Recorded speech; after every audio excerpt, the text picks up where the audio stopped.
Tá ao vivo. Aí aqui vai aparecer, não sei quem acabou de entrar. Vamos esperar.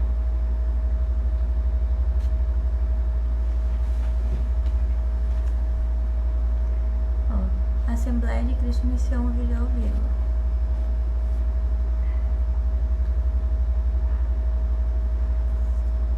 Tá vendo?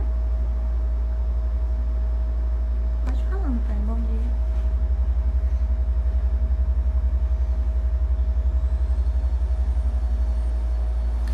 Graça e paz a todos os irmãos, amados irmãos da Igreja Assembleia de Cristo, nesse domingo de Páscoa. Quero desejar uma bênção especial para todos vocês, que Deus esteja presente em seus lares, em suas famílias, e vamos, dentre alguns instantes, dar continuidade à nossa escola bíblica dominical, que já estava suspensa já há algumas semanas por conta desse problema de saúde que nós estamos atravessando. Os irmãos estão ouvindo bem? A voz, o áudio, tudo perfeito aí? Pai do Senhor, irmão Renato, Vera Núbia, Mariana, Robson Pontes.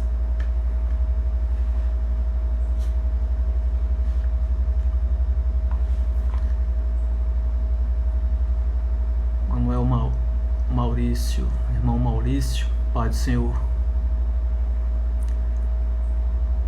Glória a Deus. Vamos iniciar com uma oração nosso estudo de hoje.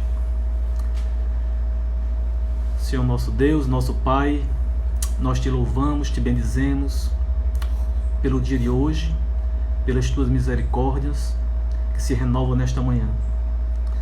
Te agradecemos por tuas bênçãos, pelos teus cuidados dispensados, Senhor, ao teu povo. Te pedimos, ó Deus, que neste momento difícil que o mundo está passando, que o Senhor venha com providência, ouça o clamor da tua igreja. Ó Deus, nós cremos que tu és um Deus poderoso, soberano, onipotente, Senhor da história. Cremos, Senhor Deus, que teus ouvidos não estão agravados para que não possa ouvir o clamor da tua igreja, que tuas mãos não estão recolhidas para que não possa agir. Por isso, ó Pai, nós te pedimos que o Senhor venha com providência, visite cada hospital, cada lar onde se encontra uma pessoa enferma, cada presídio, cada estabelecimento penitenciário, Senhor Deus. Ameniza essa dor, sara a humanidade, Senhor Deus, desse flagelo. Ó Pai, cremos que tu faz justiça, é Senhor da justiça, mas também é um Deus de misericórdia, de amor, e cremos na tua providência, ó Deus. Protege a tua igreja, em nome de Jesus Cristo. Abençoa, Senhor Deus, a tua santa palavra que vai ser compartilhada com os meus irmãos agora, em nome de Jesus Cristo. Amém. Glória a Deus. Amados irmãos, vamos dar continuidade ao nosso estudo na lição 8, cujo título é o início da civilização humana. Terminamos a lição 7 e vamos iniciar a lição 8. Os irmãos, de posse da revistinha, poderão acompanhar a leitura bíblica, que se encontra, o texto base, o base como todo é o Gênesis capítulo 4. Vamos trabalhar muito Gênesis capítulo 4, mas o texto áureo é o versículo 17 do capítulo 4, que diz assim, texto áureo: E conheceu Caim a sua mulher, e ela concebeu e teve a Enoque, e ele edificou uma cidade, e chamou o nome da cidade pelo nome de seu filho Enoque. a verdade prática, uma das missões do ser humano é povoar a terra, dominar os segredos da criação divina e fundar uma sociedade que venha a glorificar o nome de Deus. O objetivo geral da nossa lição, amados irmãos, é esclarecer que Deus, ele intervém nas civilizações humanas, e os objetivos específicos seria conceituar a origem da civilização divina, correlacionar a civilização e conflito e demonstrar que Deus intervém na civilização. Civilização humana. Estudaremos, portanto, o livro de Gênesis ainda, que nós estamos, capítulo 4, como eu falei. Também faremos algumas referências ao capítulo 5, ao capítulo 6, enfim. Esses primeiros capítulos do livro de Gênesis estão correlacionados com a lição de hoje. A origem da civilização humana. É importante fazer uma digressão, antes de entrar propriamente no tema, sobre o conceito de civilização, conforme exposto na revista dessa lição. Civilização, o autor da revista definiu, colacionando aqui o dicionário Antônio Roaz, como o conjunto de aspectos peculiares à vida intelectual, artística, moral e material de uma época, de uma região, de um país ou de uma sociedade. Foi o que Adão e seus descendentes demonstraram logo após a queda. Gênesis capítulo 4. Então, a palavra civilização, ela está relacionada com o vocábulo civilis, que por sua vez está relacionado à ideia de cidadania, e de cidadania de cidades, né, nas relações existentes pelas pessoas no âmbito de uma localidade, de uma cidade. Esse é o conceito de cidadania, que envolve, naturalmente, todo um conjunto de valores morais, artísticos, culturais, intelectuais. O conjunto desses fatores é que vai expressar uma civilização. Então, se um grupo de pessoas não se organizarem ao ponto de externar esses valores, não se poderia dizer que seria uma civilização. Seria grupos bárbaros, né? Sem regras, sem leis, né? Então, o antônimo de um povo civilizado é um povo bárbaro, né? Que tende a não existir. A civilização, ela é organizada e ela progride a ponto de formar o que nós conhecemos como estados, né, modernos hoje. Se Adão não tivesse pecado, haveria civilização? Com toda certeza. Sim, a civilização ela é própria dos agrupamentos humanos organizados. E o processo civilizacional seria muito mais brilhante e proveitoso, porque o homem cumpriria plenamente a vontade de Deus quanto ao nosso desenvolvimento de nosso planeta. Portanto, essa civilização, se não tivesse a queda do ser humano, se não tivesse o pecado, ela iria glorificar por excelência a Deus. Naturalmente, a humanidade seria outra. Os países seriam outros, a sociedade seria outra, a família seria outra, as pessoas seriam outras, completamente diferentes, porque não estariam afetados com o pecado, né? Então, nós não iríamos ouvir falar de guerras, de conflitos, né?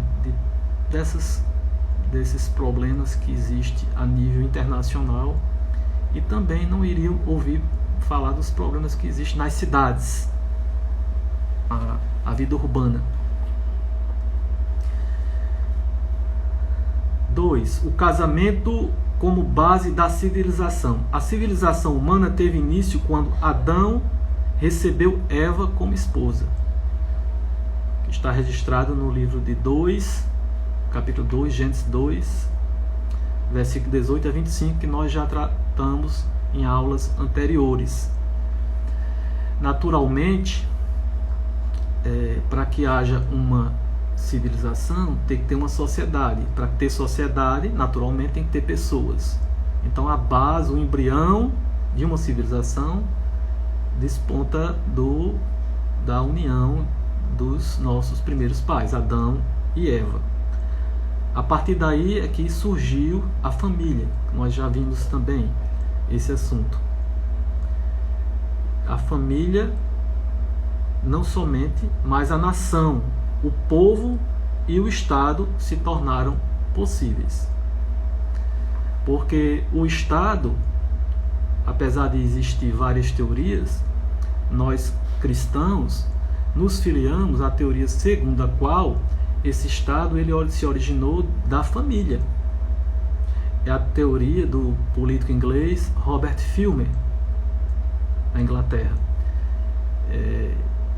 A nação política e juridicamente organizada, ela vem de uma sociedade. Essa sociedade, por sua vez, ela vem dos agrupamentos de família, da família.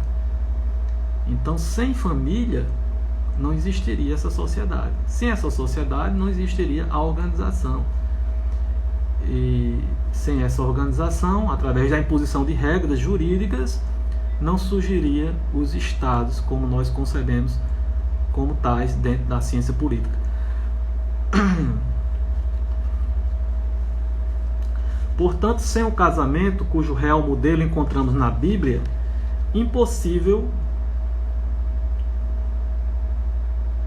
sem um casamento cujo real modelo encontramos na Bíblia Sagrada, a civilização humana seria impossível.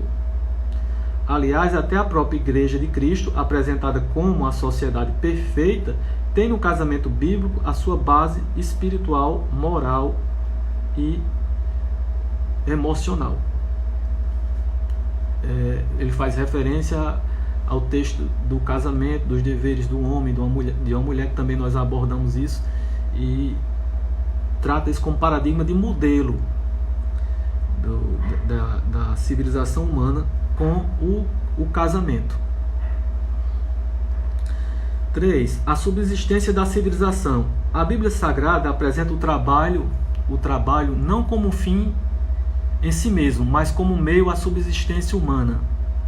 Segundo Salmo, ele abre a referência aqui de Salmo 128, versículo 2, e segundo Tessalonicenses 3, versículo 10. É necessário o trabalho para a nossa subsistência. Esse versículo 3, 10 de 2 Tessalonicenses, me parece, salvo engano, que é aquele que diz que aquele que não trabalha também não coma.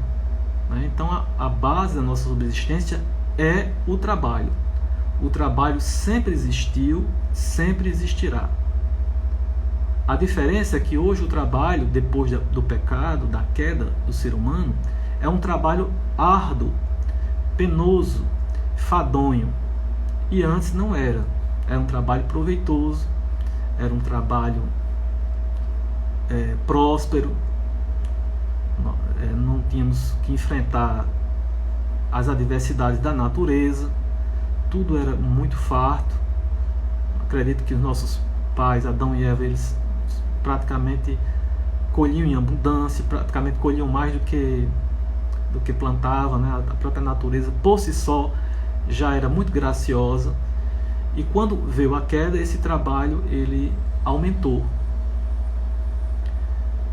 Então, mas ele é necessário para a nossa subsistência, né? Do fruto da terra, do suor do seu rosto comerás o fruto da terra, né? E são princípios e ordenanças bíblicas.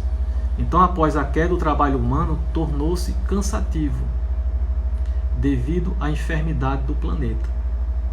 Porque a queda ela não afetou só o ser humano, mas afetou todo o planeta. A natureza como um todo foi afetada pelo pecado. É por isso que você planta e tem que cuidar do plantio, porque em pouco tempo tem ervas daninhas, né? Tem uma série de... tem pestes, tem fungos, tem uma série de obstáculos para afetar a terra e o trabalho. O trabalho sempre ele é árduo. Após a queda do trabalho humano tornou-se um enfado devido à enfermidade do ser humano. Devido à enfermidade do planeta, aliás, do ser humano e do planeta. Bom, a civilização, irmãos, ela trouxe progressos, inquestionavelmente. Mas também trouxe problemas. Com a civilização vieram os conflitos. Capítulo 4, ele fala dos irmãos Caim e Abel. Fala do primeiro homicídio, né? Que foi Caim matando seu irmão Abel por inveja, não porque a oferta de um era melhor ou pior do que a do outro. Dizem que algumas pessoas pensam isso, mas não tem nada a ver. O texto bíblico não fala isso, mas foi motivo pela inveja. Caim era agricultor e Abel ele era pecuarista e temente a Deus. Então a partir daí foi que a civilização começou a se expandir, propriamente dito. Mas Caim matou Abel, ficou Adão, Eva e Caim, 3 pessoas, 3 seres humanos.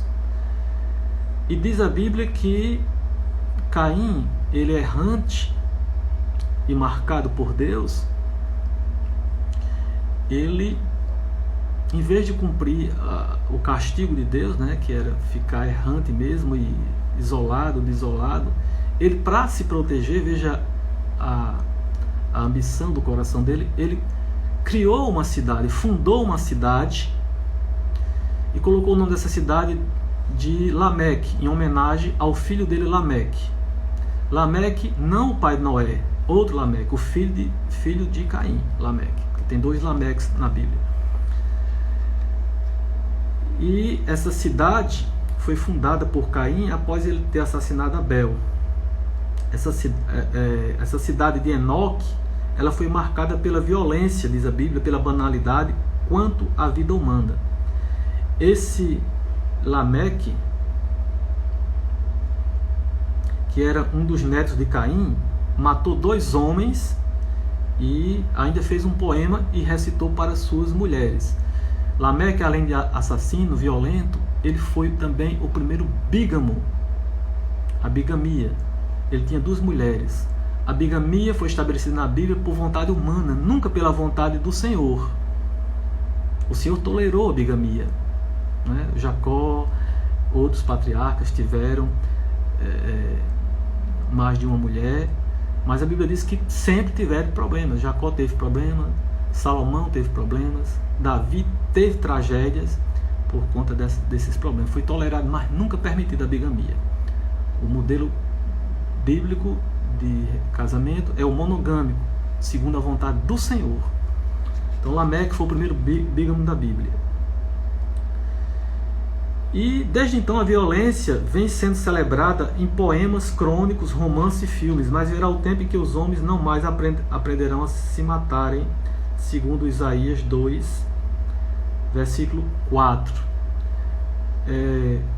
Para os irmãos terem uma noção, assim como Lameque recitou esse poema, essa inspiração maligna fundada na violência, ela existe hoje. As produções que rendem público, os filmes, eles têm muito ingrediente da violência.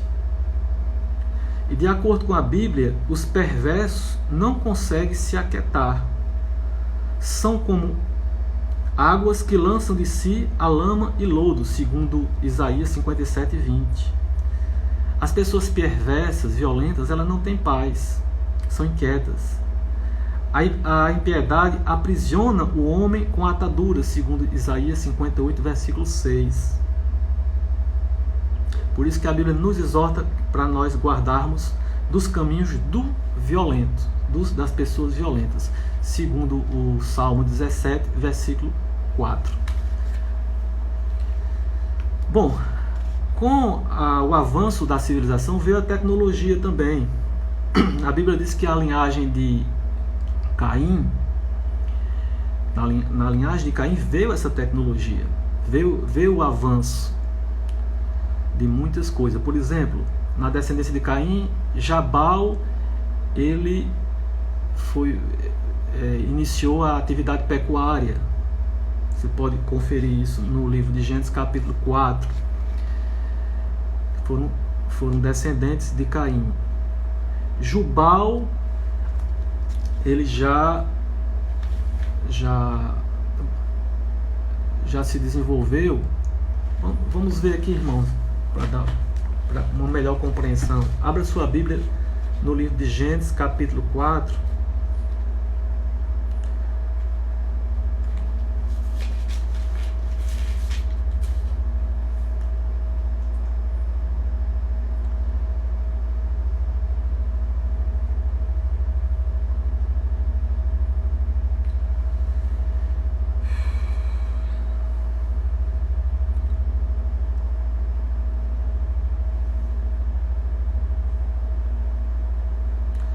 Gênesis capítulo 4. Era bom que tivesse aqui os irmãos aqui, que eu não sou bom para decorar versículo.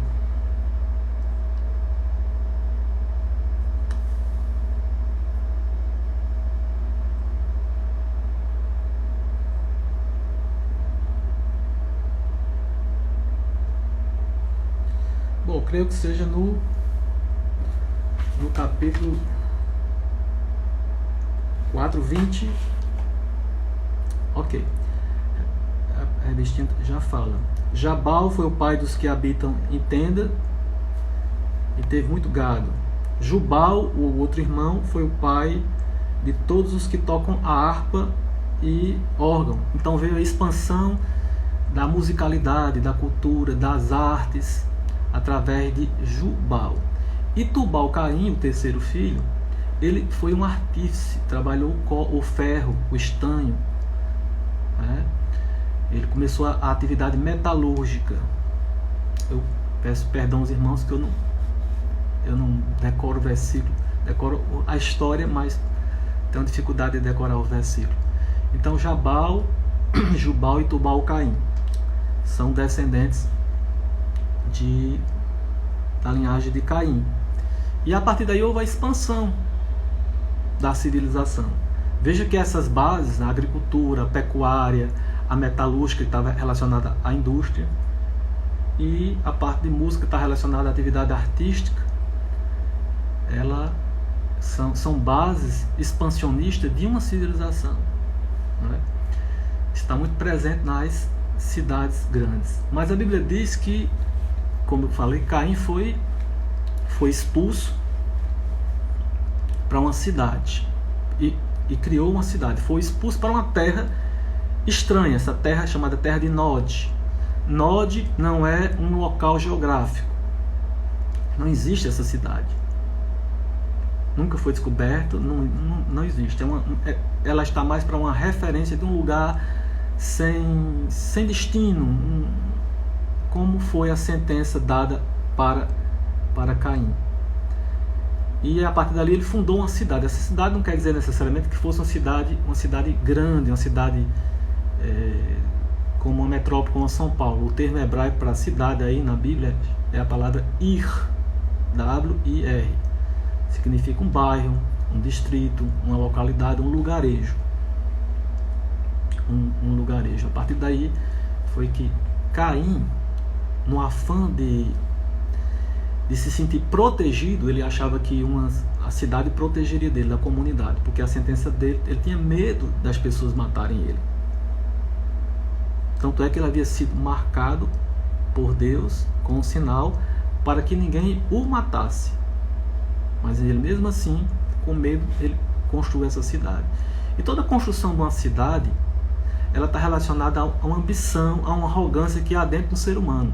Vemos mais tarde também que Nimrod ousou também construir uma cidade com uma ponta apontada para o céu, a Torre de Babel, e teve um fim trágico. Toda cidade, todo império, quando tem essa arrogância, ele tende a ruir, tende a ser destruído, porque Deus, como Senhor da história, intervém. Irmãos, assim foi com os impérios da humanidade. O egípcio, assírio, medo-persa, grego, através de Alexandre o Grande, o Império Romano, que dizia que era indestrutível, ruiu, caiu, e todas as outras grandes civilizações, porque Deus sempre intervém quando essas civilizações não cumprem o propósito dele. Deve estar a revistinha aqui. Bom, vamos continuar. Então, se as civilizações elas trazem progresso, também ela traz muita coisa que desagrada ao Senhor. Porque no avanço das civilizações também há a expansão do pecado. No tópico 3 aqui, o autor fala que do texto bíblico inferimos que havia mais progresso entre os filhos de Caim do que entre os filhos de Sete. Uma outra observação que é importante fazer é que a Bíblia que eu passei aqui ao largo é que a Bíblia diz que Caim ele foi para essa terra, ele criou essa cidade e ele casou, tomou uma mulher e casou. E quem seria essa mulher? Resposta: ou uma irmã dele ou uma sobrinha dele, inquestionavelmente. Não é que ele conheceu essa outra mulher nessa cidade. Ele já tinha essa mulher e ali, com ela foi até lá. Conhecer no sentido de ter relações, de procriar. Então essa mulher, ela era irmã ou sobrinha de Caim. Os irmãos não podem deixar de esquecer que o Gênesis, no capítulo 5, ele retrata a idade de Adão. E Adão viveu 105, versículo 3, capítulo 5, versículo 3. E Adão viveu 130 anos, gerou um filho à sua semelhança conforme a imagem e chamou o nome de Sete. Foram os dias de Adão, depois que gerou Sete. Então Sete veio para substituir a linhagem de Abel. E os dias de Adão foram, depois que gerou Sete, 800 anos. E gerou filhos e filhas. Então ele teve 800 anos para gerar filhos e filhas. Então, meus amados, se antigamente uma mulher conseguia ter 20 filhos, era muito comum, né? Imagine um ser humano vivendo 800 anos. Os dias de Adão foram 930 anos, mas até 800 anos, até ele gerar, depois que gerou Sete, viveu 800 anos, gerou filhos e filhas. Então teve muitos filhos e muitas filhas. E um desses aí, ou a irmã de Caim, ou a sobrinha dele, foi com quem ele casou e deu continuidade à sua descendência. Portanto, a mulher de Caim era uma irmã ou sua sobrinha. Voltando aqui ao texto da revista, ele diz que havia mais progresso entre os filhos de Caim do que os filhos de Sete. Interessante aqui que onde tem o progresso, as pessoas tendem a se envolver com o mundo. O progresso ele traz muito benefício, mas o progresso também, como eu disse, ele traz muito mal. Uma internet, por exemplo, facilita muito, ajuda muito, tem muita coisa boa, mas também tem muita coisa ruim. Então o progresso, e principalmente nas cidades grandes, ele traz muita coisa ruim. E por esse motivo, estes, seduzidos pela civilização daqueles, vieram afastar-se de Deus. E também desvia muita gente. Do mesmo jeito que a linhagem de Sete, temente a Deus, se desviou por causa do progresso da linhagem de Caim, das atrações, há muita gente também que se desvia. Muita gente da igreja que se desvia também. E a partir daí, a iniquidade alastrou-se de tal forma na terra que o Senhor Deus decretou o juízo sobre toda aquela civilização. Aqui ele está falando, irmãos, do capítulo 6 de Gênesis. A Bíblia diz, esse capítulo 6 ele é um prelúdio para o fim da civilização, para o fim da humanidade ali daquela época.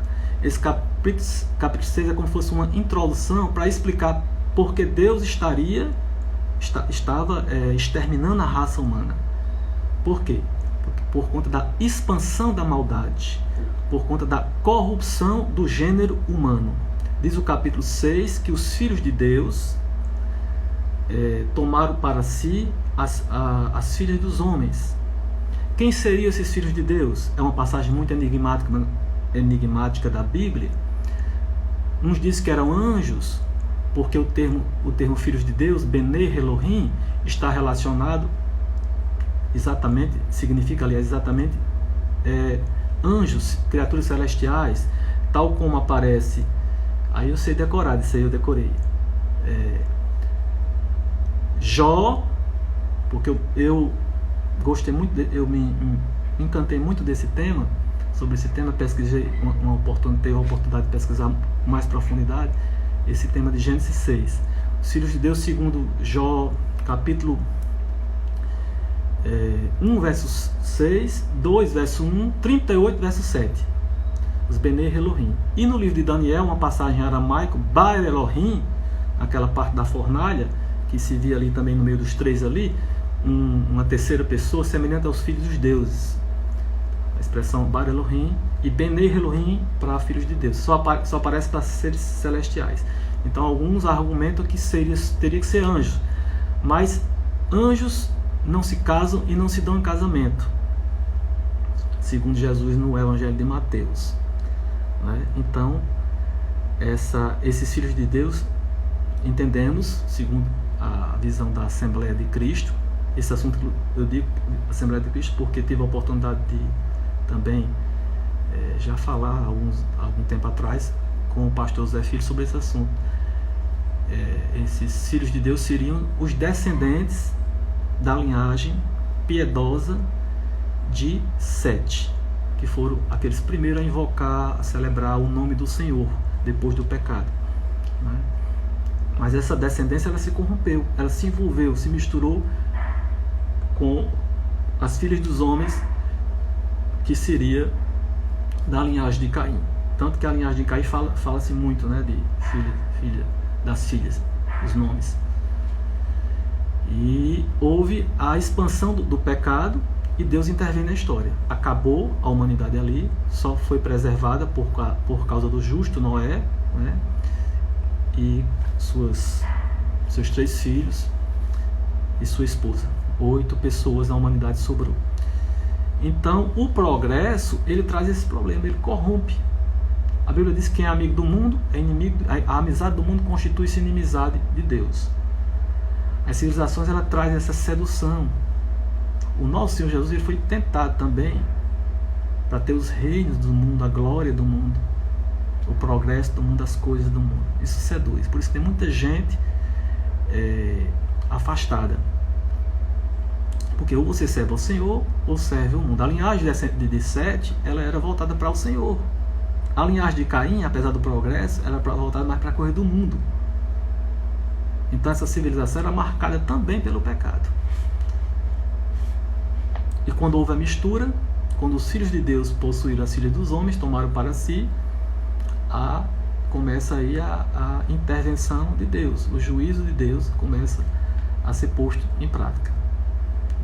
Ele diz que não iria contender para sempre o espírito dele com o do homem, que o homem é carne, e os dias do homem seriam 120 dias. E a partir daí ele decretou e terminou a história da humanidade.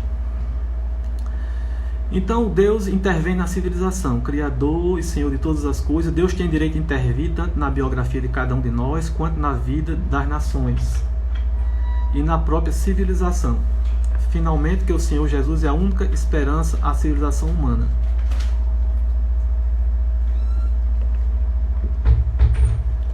Deus intervém diretamente, por exemplo, nas biografias de Adão, Caim, Enoque. Ele assim o faz não apenas para disciplinar e punir, como também para recompensar aos seus servos.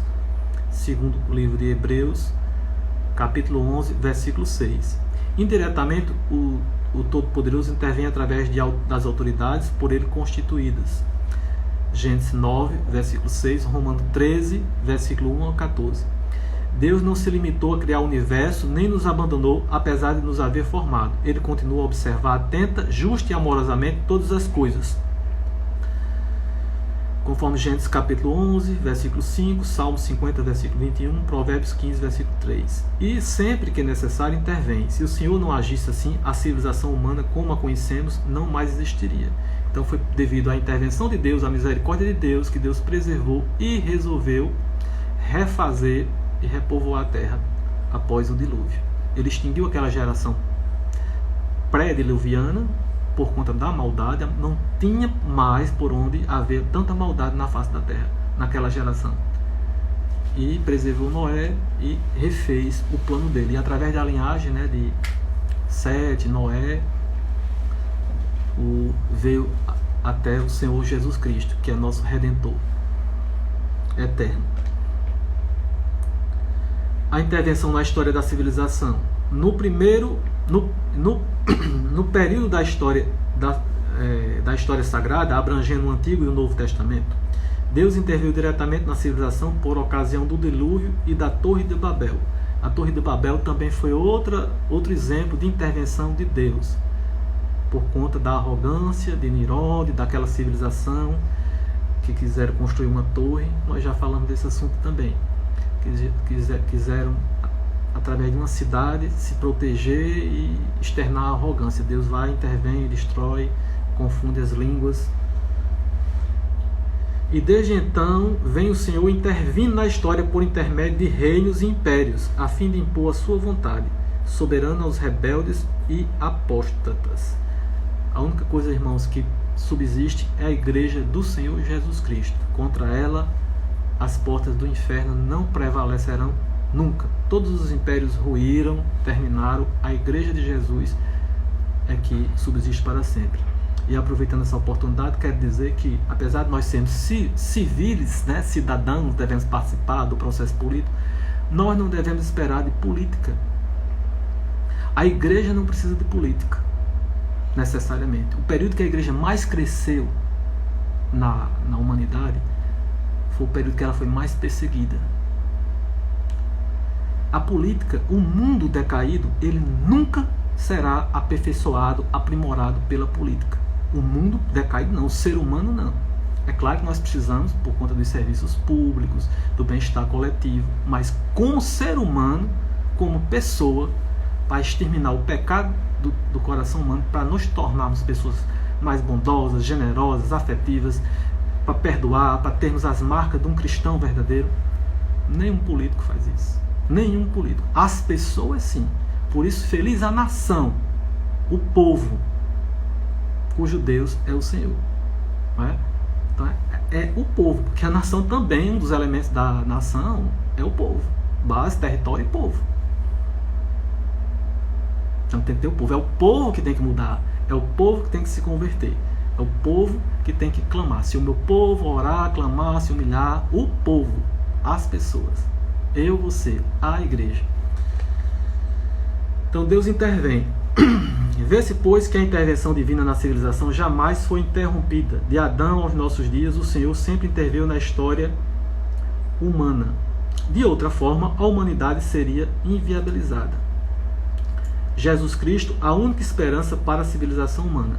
Às vezes somos levados a pensar que o Senhor Jesus veio a este mundo apenas para salvar indivíduos. Todavia, o amor de Deus não se limita às biografias, porque Ele, amando o mundo de tal maneira, enviou seu único Filho para salvar todos, inclusive a civilização e a história. Na grande comissão, somos instados a evangelizar até os confins da terra, pois o Evangelho de Cristo redime tanto pessoas como povos e civilizações. Chegará o dia em que toda a terra se encher-se-á do conhecimento do Senhor. Glória a Deus. Isaías capítulo 11, versículo 2. Então, concluindo, meus amados irmãos, a esperança para a civilização humana é o Evangelho do Senhor Jesus Cristo. É o Evangelho do Senhor Jesus Cristo. Por essa razão, proclamamos a palavra de Deus a tempo e fora de tempo, para que não venhamos a ser destruídos. Além do mais, o Senhor Jesus nos constrange a salgar, ou seja, sermos sal, iluminar a nossa geração através de um testemunho eficaz. Somente a Igreja de Cristo tem as propriedades de ser sal da terra e luz do mundo. Que o nome de Cristo seja exaltado. Glória a Deus. E assim nós terminamos a lição 8, o início da civilização humana.